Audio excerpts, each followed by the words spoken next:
Colosseum, Colosseo, exterior, an architectural and engineering wonder and the most famous Roman monument. This great amphitheater was built in the 1st century by the Flavian emperors to hold public events in order to connect the citizens with their leader and also to provide them with distractions from political problems.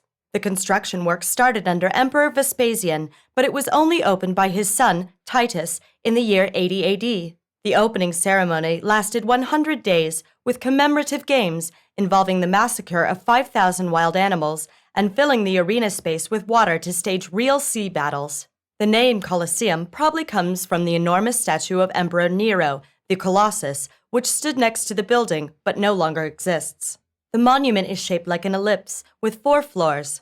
3 of them have arches, and the 2nd and 3rd floors were originally decorated with large statues. The entire building was originally covered with travertine stone slabs. The ruin that you can see today is just the skeleton of this greatest of amphitheaters. It used to have a linen tarpaulin to protect the spectators from the sun, movable thanks to a system of ropes which required the strength of 100 men. The Colosseum had a capacity of up to 50,000 people, and its structure enabled them to have a perfect view from every seat. Entry was free for all Roman citizens, but everyone occupied different seats according to their social status. The top seats were for common people, with distinct areas for men and women.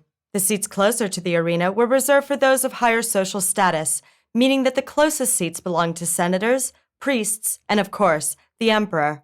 The Colosseum was the stage for many shows that ended with bloody deaths, but eventually these kinds of events were abolished, and the building fell into disuse.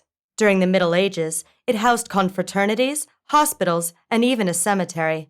Later, it became a source of marble, lead, and iron used by Renaissance and Baroque builders to construct, for example, the Barberini Palace and St. Peter's Basilica.